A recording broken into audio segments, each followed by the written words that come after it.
agenda today. So we're going to be discussing, are my dams reliable? Are they in a sufficient location? Is the catchment the right size? Are they the right size? What affects our runoffs? And how the small farm dams tool, which we've developed, will maybe assist in answering some of those questions and helping with that planning.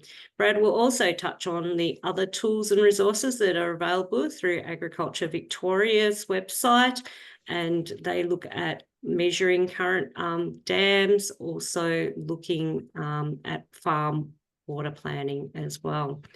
And then to finish off, we will go to Southern Rural Water, who will cap on what are the legal requirements around building dams, operating our dams, and also cleaning out dams throughout time. What are the sort of the responsibilities and things like that. Then we'll have question time and a bit of a wrap up and evaluation at the end of the session. So I'm going to stop sharing my screen now and pass over to Brad, who will... Excellent. Thanks, I'll just Michelle. stop sharing. So over to you, Brad. Okay. And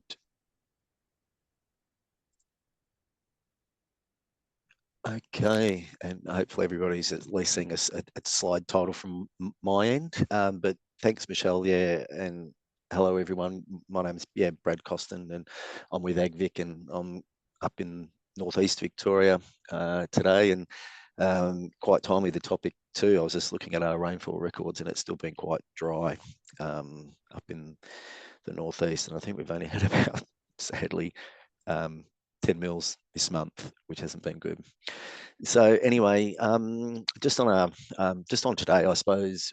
I'm part of a team up in Meatonwell group up in the northeast, and a few of us work in this farm water space. And when we often talk about, myself and my colleagues sort of talk about farm water with farmers and landholders, we often talk about having water, the saying sort of goes, the right amount of water in the right place at the right time and of a sufficient quality on the farm. And today's topic, farm dams, are sort of tightly coupled to that saying, in that farm dams are storage, so it's about the right amount in the dam. They're also dams are dry land farm dams, which is what we're going to be talking about today, are very much fixed in place. So they're fixed, so that's got to be in the right place. And because farm dams are also subject to seasonality, their timing, they may come in and out of reliability as well, so of the right time. And also they're subject to farm dams, when you think about it, to external influences such as, from a catchment perspective. So it might be salinity or blue-green algae. So certainly farm dams are important from that sort of water quality aspect as well. And so how reliable dams are, how reliable dams are really impact in a major way on the farm business when you think about it like that. And certainly with me and my colleagues, when we sort of think about farm dam reliability, and again sort of dry land farm dam reliability, there's sort of three areas we can talk to dam reliability. So we can talk about how reliable dams are on how the water is used. So really, what that sort of talks to is, do you know, for instance, how much water you use? So do you do a water budget? How do you do that? And there's another sort of saying, you can't manage what you don't measure. So really, how reliable they are, one component is, well, have you got a really good firm grasp on your water usage?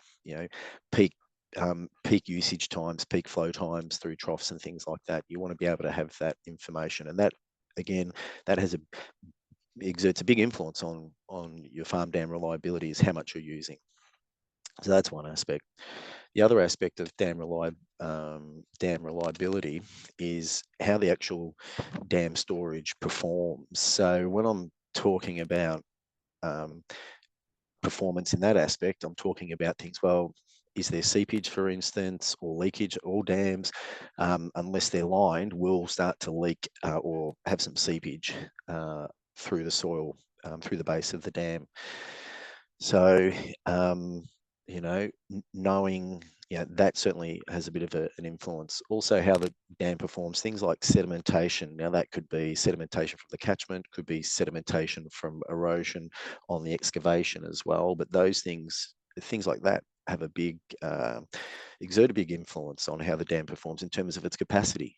So we need to be thinking about it in those terms. Also, the structural, any structural issues on a dam would also influence on dam performance. So, is the bypass eroded out? Is that reducing what what water can be stored and how that dam performs? Okay, there might also be sort of leaks or holes in dam walls, for instance, that might be an issue. Also, importantly, I suppose, from dam, the actual storage performance itself, things like water quality, as mentioned before. So things like, salinity, for instance, is that an impact on livestock performance? So is it too salty? Or you might have all this water there in the storage, but blue-green algae, for instance, might be a bit of an issue. So not being able to use the water at the time when you need it. So we can talk about reliability in those terms. And for today's presentation and talk, we're really going to look about dam reliability and how well those catchment inflows actually meet that demand. So things like that, things that influence that those inflows might be things like rainfall variability. And I'm not just talking about how it's not just the annual seasonal rainfall that might influence inflows, dry years, wet years, but we also know that rainfall variability on that intensity has a bit of an influence on how inflows actually end up arriving at the dam. Catchment characteristics are a real key one. Some of the catchment characteristics, things like soil type, also we know up here in some of the along the Great Dividing Range, how much surface rock and how it sheets water is a big influence. So catchment characteristics are a big one on how inflows actually end up, runoff ends up into our dams. Also upstream uses, so things like how water's intercepted, runoff's intercepted or rainfall's intercepted upstream of our farm dams. So things like vegetation type would be a big one. Are there perennial pastures or vegetation or forests or trees or plantations or even other diversions are all going to have a bit of an influence. And we know all this that from what it eventually makes its way down to our farm dam. Now, the one we're going to focus a bit on today is catchment size. In terms of how reliable dams are from that inflow perspective. And we're going to use this tool that's in development from, as Michelle mentioned before, as part of this Small Farm Dams project. So that's what we're going to be looking at to give a bit of context for today. And just a quick bit of background on that, on the tool itself, I suppose, is to give us a bit of appreciation there, that the tool itself sort of aims to assess a dam's performance, so an existing or a proposed dam, in under just different rainfall scenarios, and I'll show what that means shortly. And it's a project. The project's or the product is part of a Future Drought Fund project, and led by Southern Farming Systems, as Michelle mentioned, and also a group of other collaborators in the project. And essentially, it's applying a bit of a water balance model to a web interface, and I'll quickly show that. It's an internet tool at the moment. And what's a great part of the project too, it's supported by 12 statewide project dams, which have some long-term sort of ag tech on it to monitor water level in a few dams, and also some weather monitoring and soil moisture probe monitoring equipment. And the idea is that as the project and those sites build a rich database, we can actually use that to improve the water balance model to predict farm dam performance. So that's a bit of background to the project, and I'll quickly just bring up the tool. And I'm only just going to go through a very quick superficial sort of dive, because then I'm going to go through the outputs of what the actual tool produces. So this is the web page that the Small Farm Dams tool is hosted on, and there is a lot of other information because it's very much a project web page. But the planning tool, which I'll just click on here, starts with a bit of a mapping portal, and I'm just going to zoom up to where I am to actually just show you how it would drive around, but then I'll show some inputs on how what it actually spits out. And so we need to be able to identify what's behind this is we need to be able to identify a site that a dam is on or would be on. And so we need to draw a farm dam boundary. So we're actually going to go around the full supply level of the dam, and I'm just going to zoom up to a dam that's just around the corner from myself up here. And as I'll go slowly, just so it all catches up for everyone. And hopefully people can see it. I'll just get Sarah to put a thumb up, because I can see your, or even Michelle's, just to know that it's all caught up. And I'm just going to draw, if people sort of see, we're going to draw a farm dam, and this is the full supply level of the dam. So the imagery, you have to be able to discern where that is. So we want to be able to zoom in to a farm dam, and actually that starts to give us a surface area and some dimensions which are used in the model. The next aspect of the tool, which we have to be able to draw a catchment boundary that supplies water to that dam. So we click on this draw catchment button that we've got there. And what we've got to be able to do is the web tool's got some help with that. So it's got aerial imagery, which can help us define where a boundary is, and also some contours.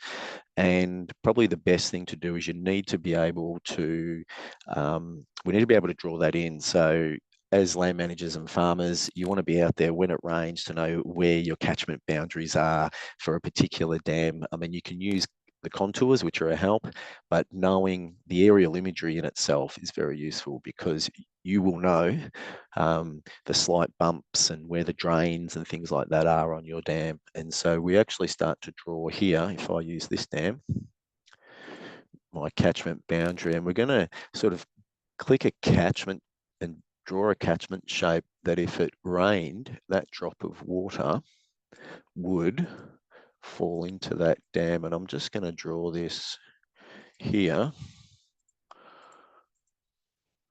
And so that's the idea behind the tool, is it'll help calculate a catchment, and it gives us a catchment down there in square meters, which for most people would deal in hectares, 10,000 square meters to a hectare. So we're looking at there at 13 hectares for a catchment, okay? And then we sort of just click next, and the tool takes us through. We have to be able to identify what shape of dam, and at the moment we've got for this dam a square truncated sort of pyramid, which uses the shape to derive a bit of a volume. The other important thing with this tool and many other tools, which you're all going to have to get a good handle on, is how do you know how deep it is? And if you're not keen on getting in cold, muddy water, you're going to need a good way to find that out. And I'll show everyone a good tool that's a lot safer and more comfortable to find the depth. But in this type of dam, you could put in a depth, and the whole tool is premised around what's the current depth of water at the moment. So we might put, we've had a few dry years, so we might put 1.5 meters. And at the moment, the tool, you need to be able to know some geometry at the bottom of the dam. And if it's been dry, that's easy. If it's wet, you're going to have to make a well-informed estimate of that. And then what it'll do is pop up a volume. And at the moment, the tool measures in cubic meters, but yeah, you'd have to do a conversion for that if you wanted to get your megaliters in there as well. So, yeah, this dam at those dimensions would have 4 megs in it, for instance. Okay. Well, that's as far as I'll probably go on the tool in, because I'll probably better to show some outputs of what the actual happens. But when you hit continue, what the tool does is it looks at Bureau of Meteorology rainfall data and evaporation data to help inform the water model as to what that dam's reliability would look like going forwards. So I'll just bring up what we get next from that. So what I've done here is used, excuse me, what I've done here is just using, most of us here today are from the southwest, so this was a location that I've run through the tool for the Victoria's southwest, which is a nice small dam, as you can see there, 25. We've got a 25 by 30 metre dam, which we've run through near Hamilton in the southwest there. And so I've done exactly what I've shown everyone just before. And what I've done, though, is to show the impact of catchment size on runoff and dam reliability. I've kept the dam size constant, but started to change the catchment size. So we can start to see how reliable dams are for a static sort of dimension of dam. Hopefully that makes sense for people. So if this is our dam just east of Hamilton, we've put in the dimensions as we saw before on a 25 by 30 metre dam.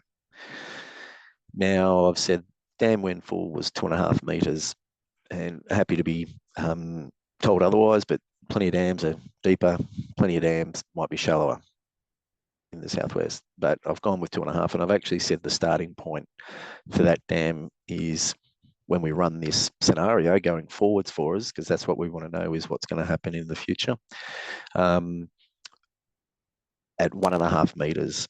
And so you can change that. All they can be changed on this sort of tool. And just to give it a bit of a bit more reality, I've said that the water demand on that dam is 1,000 sheep. Now that can be changed depending on what people and household usage as well. They can all be put into the tool.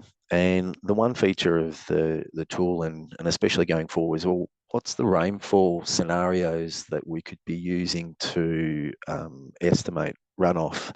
Now, we could be using long-term data. The tool itself allows you to say, well, maybe the last 20 years has had a change in rainfall, so let's use that as a worst case scenario, or we can use a longer term average. That's entirely up to how people want to consider their farm water.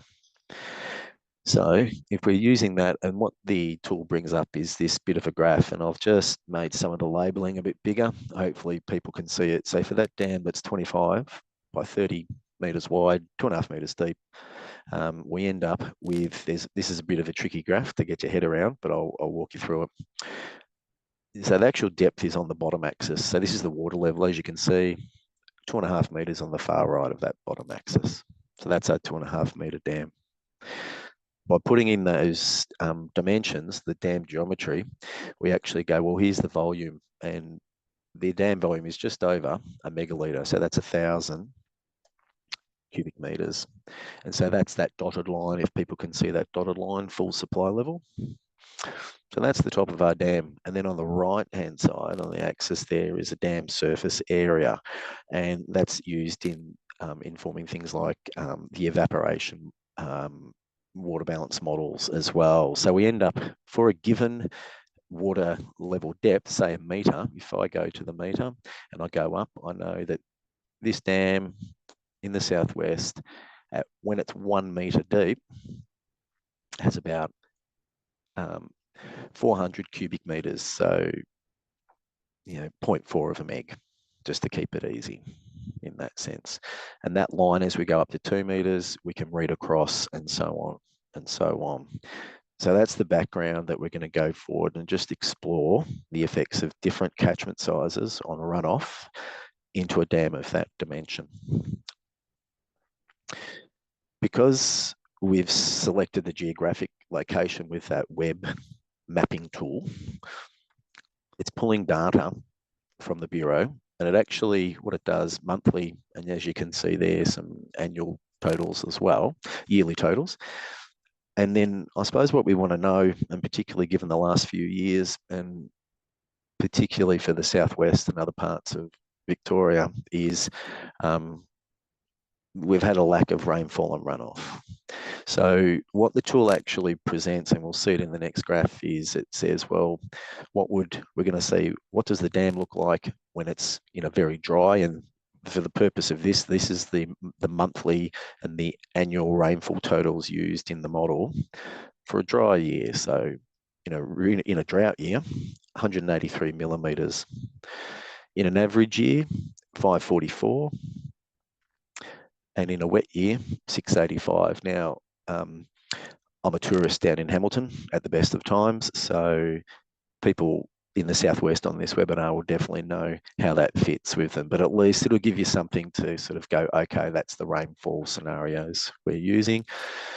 And likewise with the evaporation range as well. As you can see, it's broken it. And in, if you listen to the break and Dale Gray, and others in this space, you'll hear them talk of essentially they're terciles.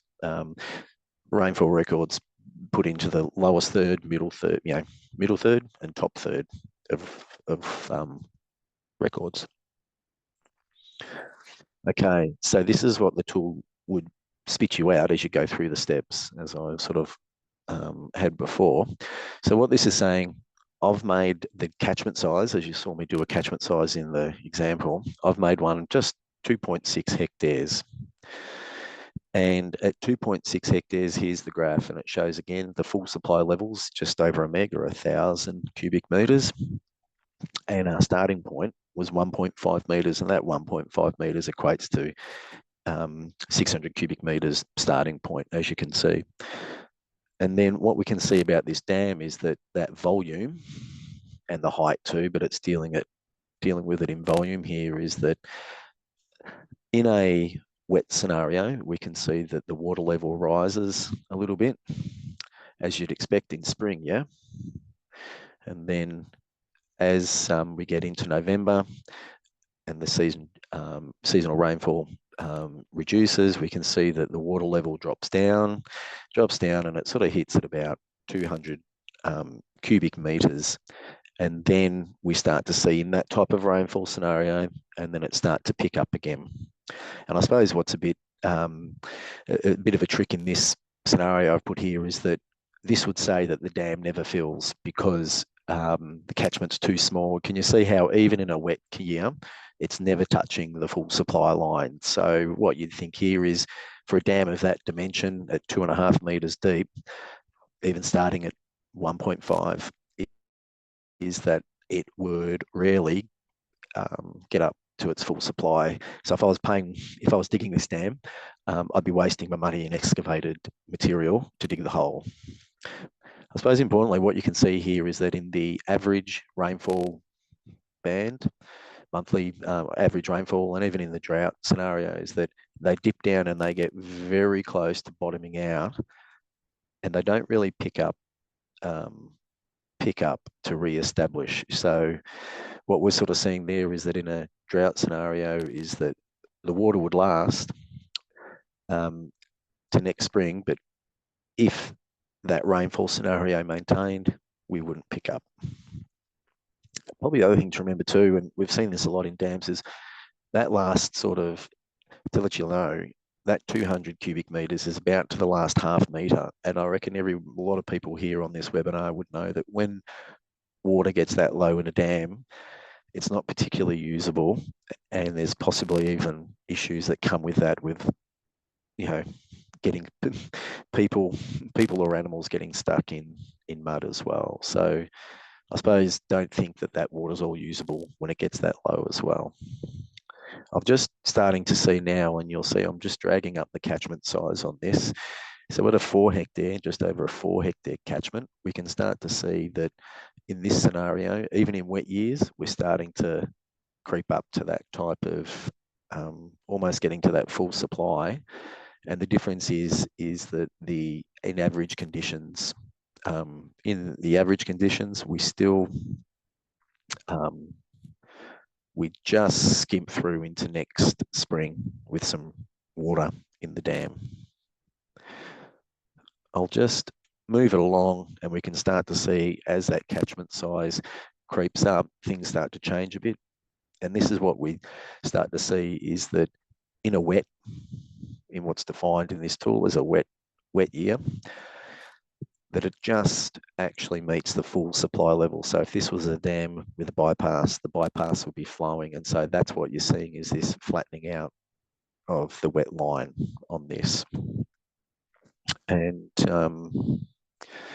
in the average conditions there, we get through into next spring, but if those dry conditions still continued and persisted, so if those same average weather conditions, rainfall conditions still persisted, we'd see that you'd scrape through, but it would still start to decline at about 7 hectares, just over 7 hectares. And then in the worst case scenario, still bottoms out, does not replenish into the subsequent spring. As we start to grow it, what we start to see is that the size and duration that the farm dam would be spilling, so flows through the bypass, get longer for a longer duration. In average conditions, we start to get a bit more water if those same conditions keep going. And remember, this is premised on the more recent 20 years of rainfall data rather than a long-term one. And then if I keep growing things again to 15 hectares, we can start to see the duration that flows bypass, but also the amount of water in average conditions maintain and hang on a little bit more. I suppose it's anyone's guess, as you know, projecting out rainfall with models can be certainly you'd have to appreciate what rainfall forecasts and models are doing to do that. And we keep informed in that way. There's a lot of ways to do that. People have weather services. I'll plug The Break by AgVic. Dale Gray's often does a summary of what weather models are looking at too, but even Dale will be the first one to give you a good reality of the veracity of those models at the time. And I suppose it's only in this case for that dam in the south, this model dam in the southwest, that once the catchment, say, gets to about 30 hectares, that we can start to see that the average rainfall conditions there actually help in providing enough water. So it gives us a bit of an idea, I suppose, in terms of rainfall of catchment size, how that really influences on reliability of your dam. And so again, in this scenario, it's modelling stock water usage of 1,000 sheep. I didn't have any household water usage in that. So it's very much a livestock farm in that sense. And using the last 20 years, now if I was to run it with a different time series, it would start to show a bit of a contrast in how that water might be used. And what I'll do is in the next slide, I'll show exactly that. And I suppose the scenario I've done here is I've changed the dam a little bit for very much showing what might happen.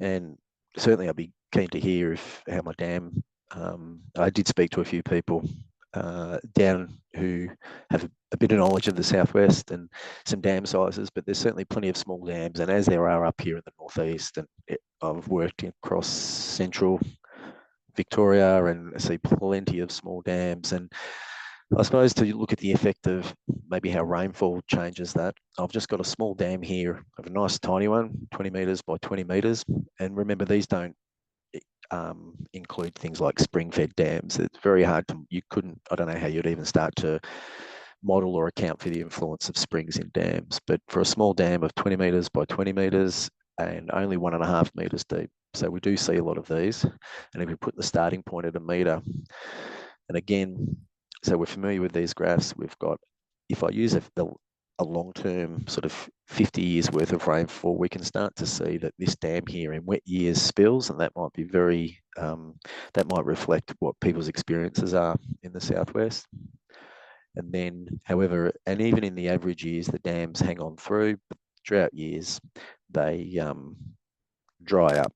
So they really haven't got that year's worth of supply. If we use the same dam, same location, but a more recent rainfall, and if people were of that, that sat with people that the last 20 years is probably a bit more relevant to them in terms of their planning and rainfall, we can start to see that even using more recent rainfall, that those average years peter out and our dams become less reliable as they head into the following winter. And you can see here that both bottom out at around May and June, July.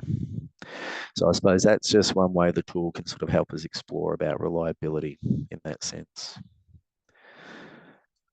So I suppose what I was just going to tie that in together is really taking stock of your water supply and your farm dams and things that we can sort of take away from this. So real critical in all of this is that if you're going to be looking at managing your dams and seeing how well they fit your business, it's about knowing how deep your dams are.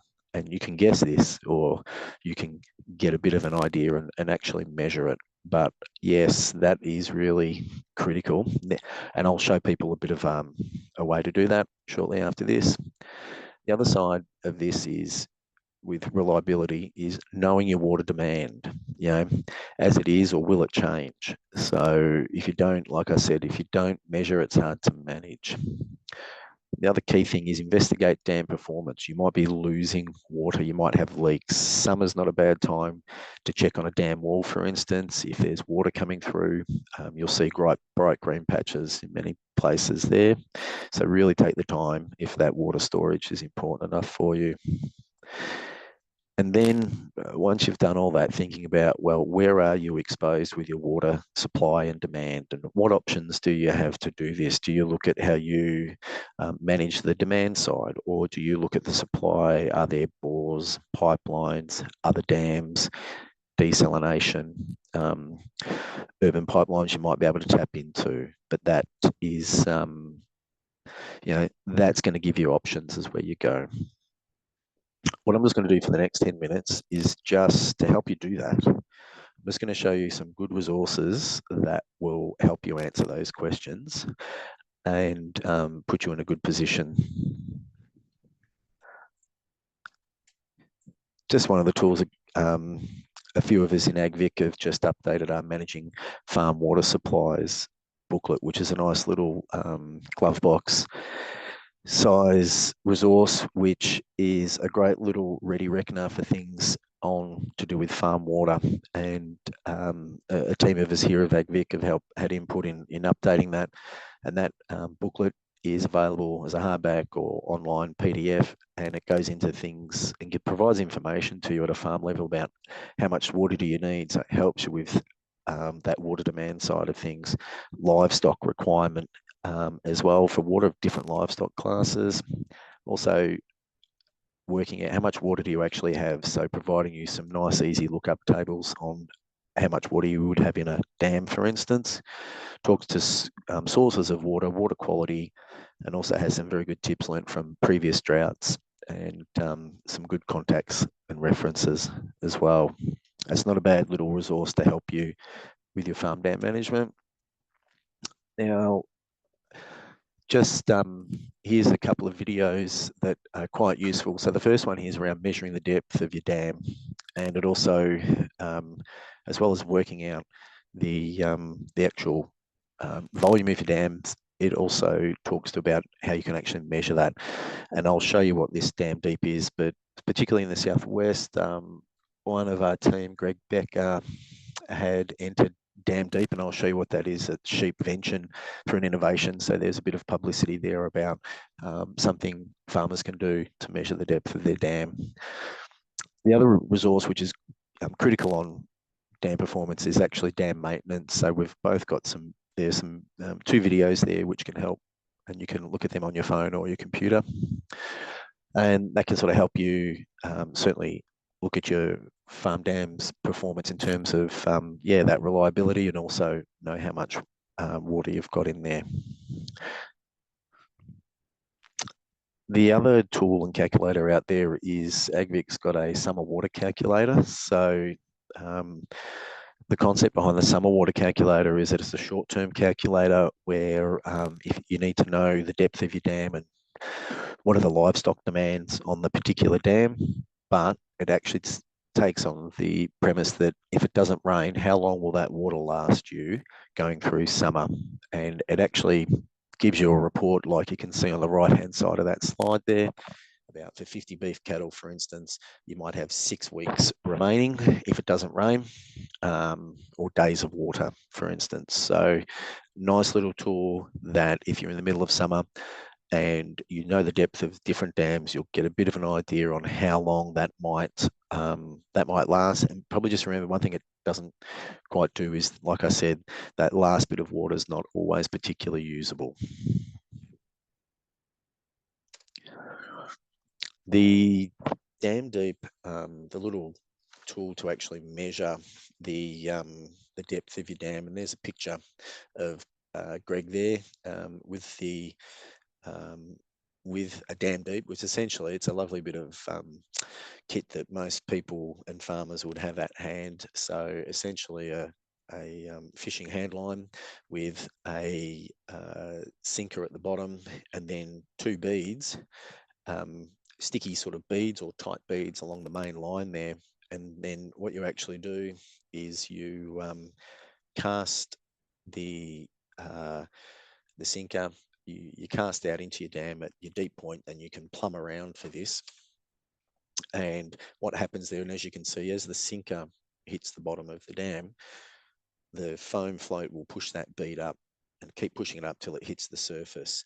And then as you, there's enough friction on the line that as you retrieve it, you just have to measure off the distance between the bead and the bottom sinker, and you get an idea of how deep the dam is. And Greg would always state that it's, you'll do quite a few casts to get a bit of a feel as to how deep, what's the deepest, and the dimensions of your dam. And really, you need to know that no matter whether it's the small farm dams tool that we showed you today, the summer water calculator, or many other tools as well.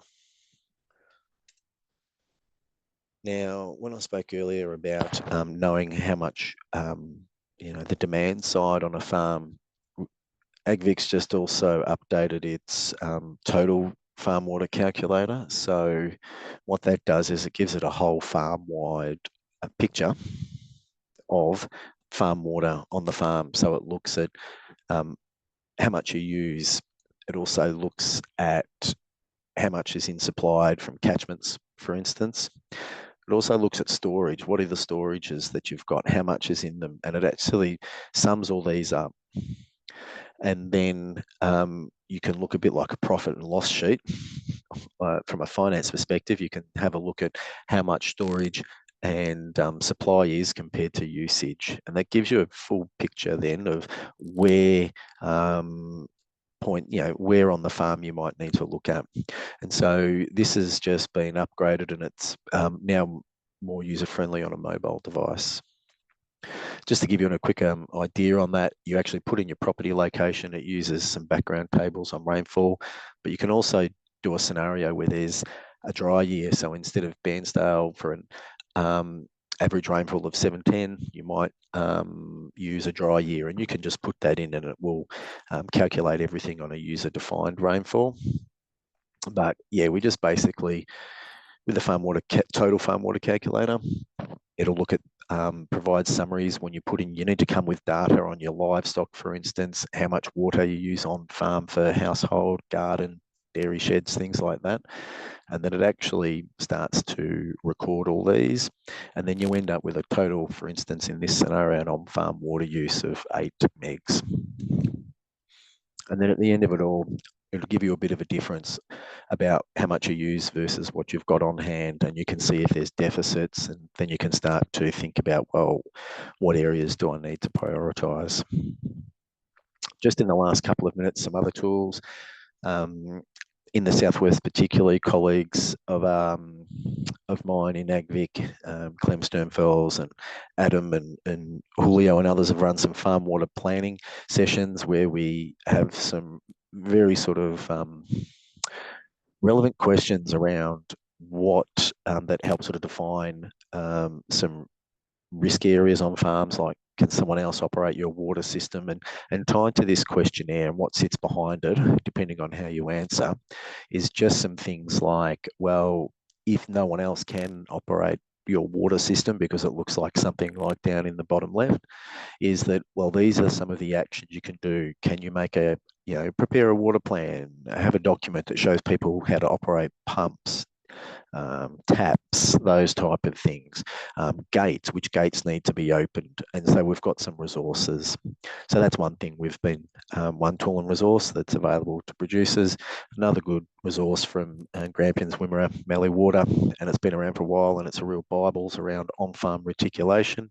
What's really good about this resource too is that it's not just information, but they also step through examples on water reticulation, how to calculate things like peak flow demand and things like losses through pipes and things like that, the design process. So good resource,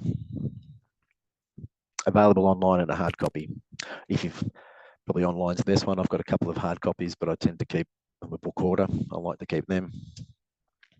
AgVic's also got a farm water management e-learn, which you need to register for on our website, but Michelle will send out links to these resources after the presentation that you can access these things. And the e-learn also sort of takes people through the principles of reticulation and some tips on installations with pumps and pipelines. And I suppose the difference is it's a self-paced e-learn, so there's a bit of quizzing and making sure you've consolidated learnings and information. Another great resource for those in the dairy game. There's also another great product there, just our dairy shed water usage, dairy shed water book, and that's available online as well, and some print copies floating around, and covers aspects around the dairy, a dairy farm, around sort of water in feed pads and cleaning and milking systems as well, and with some good options there. So not a bad little resource on that one. And just the last slide there on some technical guides around the planning process by ANU, Australian National University, and from their Small Farm Dams project. And that resource has that book, and also available online, helps people through planning a water, planning a dam, and actually making the most of that dam from a biodiversity and a production perspective. So I might just leave it as that.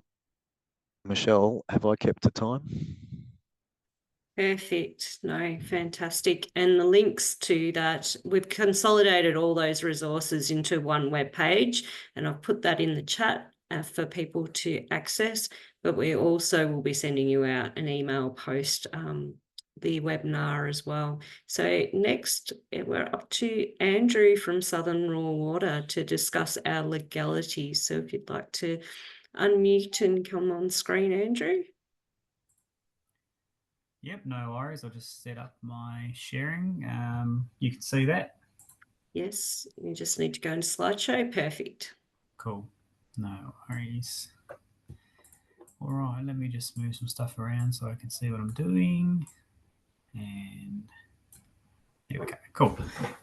All right, I won't turn my camera on just yet, just to make sure the connection's all right, because it can play up a little bit when I'm presenting and whatnot. So yeah, I'm Andrew from Southern Raw Water. I'm the team leader of operations and compliance based in the east. And my team covers from basically the middle of Melbourne out to the New South Wales border. And then we also have a western team as well. Also available in this at the moment is Jane Waller, and she's answering questions in the chat or any other follow-up questions at the end. She can jump on and answer them. So I'll start my presentation. So I'll start with who we are. So our service area covers 88,000 square kilometres, or 37% of Victoria, stretching from the South Australian border to the New South Wales border, and from the Great Dividing Range to the Victorian coast. We deliver the water for essential food and fibre production, rural and urban businesses, electricity generation, and the raw water for treatment for urban water corporations to supply towns and cities. We have more than 170 staff and manage assets worth $2.1 billion. So we serve more than 12,000 customers through 3 regulated irrigation districts, take and use licenses from Waterways and Groundwater, which is the team I'm from, licenses relating to catchment dams and farm dam registrations, and 7 major dams and 8 diversion weirs. So accessing water from small farm dams, there's a few different things here. So if it's off waterways, tend to be small excavated dams, not on waterways, generally do not require licensing from us to use, and however may require local council permits. So please check before you dig. And I'd always say the best thing to do is to contact us as well as the council, just to ensure that the right things are being done. And one of my guys can head out to your property to have a bit of a chat and make an assessment. So I have 8 in my team that cover the east, and they all have their own zone that they cover, and they're used to farmers, and a lot of them have been farmers or are farmers themselves. Then there's on waterway dams. So dams on waterways are required to have a license to construct regardless of use. So that's including domestic and stock, because generally you don't need a license for domestic and stock water. Dams on waterways are not encouraged, and the requirements to allow licensing are quite significant. And if you're not sure, if you want to construct any sort of dam, it's best to contact the customer experience team on 1300 139 510 for advice, and that's Jane's team. If required, we can send a water management officer out to the property to undertake a site inspection to provide further guidance. The water management officers are the guys in my team. So, constructing a dam. If you wish to construct a dam on a waterway, you'll need to apply for a dam construction license. A waterway includes rivers, creeks, natural channels, or dams with a catchment of 60 hectares or greater. Now, my guys can do what's called a waterway determination. They will have a conversation with you, see where you want to put the dam, and then they will make that assessment on whether it is on a waterway or it's not, and that'll change what needs to be done depending on what it is. You'll also get a letter from us if it's not on a waterway, just to let you know, it's not on a waterway, you can build this dam without a license. Now, if your dam meets the following criteria, you'll need to apply for a dam construction license and an operating license, as a dam is considered potentially hazardous. So that's if the wall of the dam is 5 metre in height and a capacity of 50 megalitres or more, or 10 metre wall height and a capacity of 20 megalitres or more, or 15 metre wall height at any capacity. So to obtain a dam construction license, you need to complete an application form and pay the fees, and provide a site or location plan. And we may ask you to provide a surveillance and emergency plan prepared by a suitably qualified engineer. To obtain an operating license, you need to complete the application and pay relevant fees, and submit a dam safety emergency plan prepared by an experienced dam safety engineer. Now, all this stuff and all these questions can be answered by the customer experience team and also my guys in the field. So if you ever have any questions, feel free to email or call us up. So just some indicative costs and time. So private dam applications are between $1,177 to over $6,000, size and hazard rating dependent. The termination time is around 30 days. Cost to construct $5,000 to $10,000 per megalitre. And other costs include relevant consultants to support applications and requirements. Private dams that are drying up. So we encourage people to work with regional support services to understand their water needs now and into the future to ensure they're set up for success. If you are close to a waterway, you may consider seeking a trade to secure a license for a small volume to top up your dam. Southern Rural Water can support people to find trades and assist through the application process. You may increase the size of your dam or construct additional dams without licensing and permitting rules. within licensing implementing rules, I should say. Consider other alternate suppliers of water, such as a bore, which we also deal with. So if you have questions about bores, you can reach out to us. So we have a range of fact sheets and information on our website. That first sort of URL there is about dams on private property. The staff are trained to respond to your questions, so we encourage you to call the 1300 number or email us. And by contacting us through our central lines, we can prioritise and workflow your requests most effectively and arrange an on-site visit with our local field staff if required. So if you put a call through or an email, the customer experience team will work out which one of my field staff is in charge of your area. They'll then send a message out to them, say, hey, this person's called or emailed. They're chasing some information about putting a dam in or a bore in. And then generally my guys will make contact within a couple of days to organise either a site visit or they could do a desktop assessment depending on what is required. So that's my quick presentation there. So that's our contact details on the screen there. I'd suggest you note that down. And if there's anyone in here that's not in the Southern Rural Water sort of area we work in, then obviously the other regional water authorities would be responsible for those areas. So thank you.